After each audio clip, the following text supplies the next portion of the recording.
This is Bill Grady, One United Body, speaking on the topic of the church age.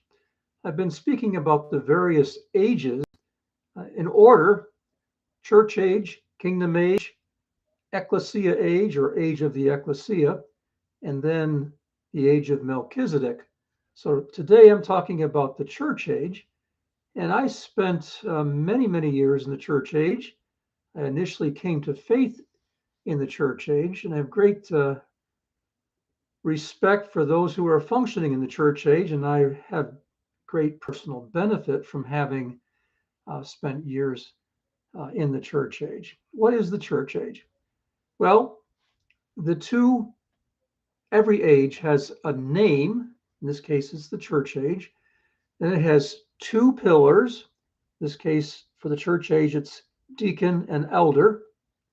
And then 5 stones. The first 4 stones are what we call archstones. Excuse me. And the 5th stone is what we call a capstone. What is the difference between church and ecclesia? You'll hear me using both terms. I use the word church for an organization that is functioning in the church age. I use the word ecclesia or ecclesia for an organism that is functioning in the ecclesia age. Difference between organization and organism. An organism is a living thing. An organization is an organization like a corporation. There is much good in a group of people functioning as a church. There is more good in a group of people functioning as an ecclesia. It took me quite a long time to understand the difference between the two. In the church, all the individuals are basically doing one of 3 functions, is the way I was taught at the time. You're either a leader, like pastors, evangelists, or missionaries, were the 3 groups of leaders that my church age church acknowledged, or you're a prayer, or you're a payer. And actually, the people in the congregation were expected to be prayers and payers, and then the people in leadership were either pastors, evangelists, or missionaries. That was the basic structure. The 2 pillars, deacon and elder, these are completely valid. Deacons are servants, and elders do 2 things. They either rule or they teach. On the leadership path, we begin as a servant, and deacons serve. First deacons were 7 men who served tables in Jerusalem. Elders both function as a ruler and as a teacher. Then we have 5 stones in the church age. The first one is building/organization.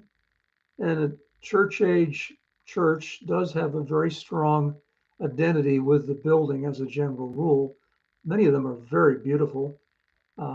Many of them have steeples. Architecture can be very beautiful and very meaningful. And like I said, they're an organization rather than organism. Then there's a church board that actually functions over the pastor, hires and fires.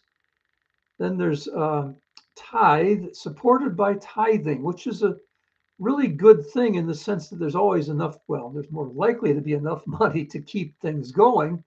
But I don't see tithing as being the highest blueprint as far as finances. And then the doctrines of the church. There are things that church age churches teach and that are taught to their leadership in seminaries and Bible colleges for them to teach to the congregations. And then finally, the capstone is the pastor who does most of the leading. Congregation that I grew up in had deacons functioning as servants and elders functioning as rulers. Didn't do a whole lot of teaching. No, I shouldn't say that. We didn't teach from the pulpit as elders, but we did teach in Bible studies and other places. So yes, the elders were functioning as a ruler and a teacher. And I actually started off as an elder because I'd spent many years functioning in service after initially coming to faith. There is much truth in the church age structure and function, but it is not the highest blueprint. And for myself and many others, we came out of the church age and into the kingdom age, where evangelists, shepherds, teachers, prophets, and apostles did the leading. Now, there are many kingdom age congregations that are not yet functioning as an ecclesia. So what do I mean by this? I mean that the leadership is functioning, apostles, prophets, teachers, shepherds, and evangelists, but the congregation as a whole is still functioning as a church age congregation, is not yet actually functioning fully as an ecclesia. And I'll talk more about that when I talk about the ecclesia age. So for myself, I personally came out of the church age into the kingdom age, but the congregations that I was in at that time were still functioning just exactly or very closely to the same as a church age congregation. The people were still sitting in pews. Maybe they were sitting in chairs rather than pews, but they were not functioning in the manifestations of the Spirit, the 9 manifestations of the Spirit, the way that they were meant to. And there weren't people functioning as hands and eyes and feet and ears and noses and heads, the way that people function in the ecclesia age. And I'll talk more about that when I get to the ecclesia age. Now, there are many stumbling blocks to coming out of the church age. For someone who's in leadership, one of the stumbling blocks is that you've probably made a major investment in getting yourself ordained, trained in a Bible college or Bible school. You've got a lot of money that you've spent to get there, and you're making your living in a church age congregation functioning as a pastor. And it's very difficult to leave that behind, because transitioning a church age church into the kingdom age can be difficult. And if you attempt to do so, you may transition the church age church into the kingdom age, or you may not. And if you don't, you may be out of a job, and you may even be out of your connection to your denomination. So there is that stumbling block. And another stumbling block is that you've got all these great relationships that you've built up over the ages, over the years. I'm sorry, got ages on the mind here, but over the years. And it's difficult to leave those relationships behind if those folks are not coming with you. If the church as a whole doesn't transition to the kingdom age, you may have to leave behind all those friends, either if you're a pastor moving into function in the kingdom age, or if you're not one who's called to leadership and you're still going to be having to leave behind all those friends. Either way, and make new friends.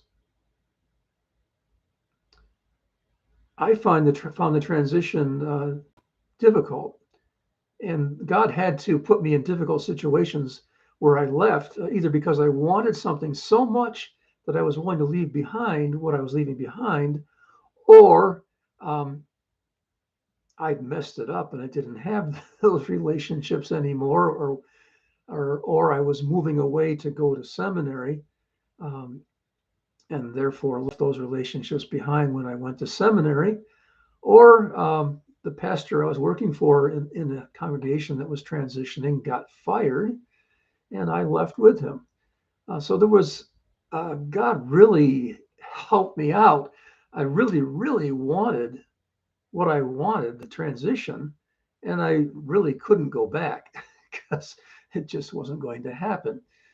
Um, if you really want to transition from the church age to the kingdom age, God will help you to do so. And you can make that transition, but it will cost you something. But you will gain more than you lose. So you'll be given more than you give away.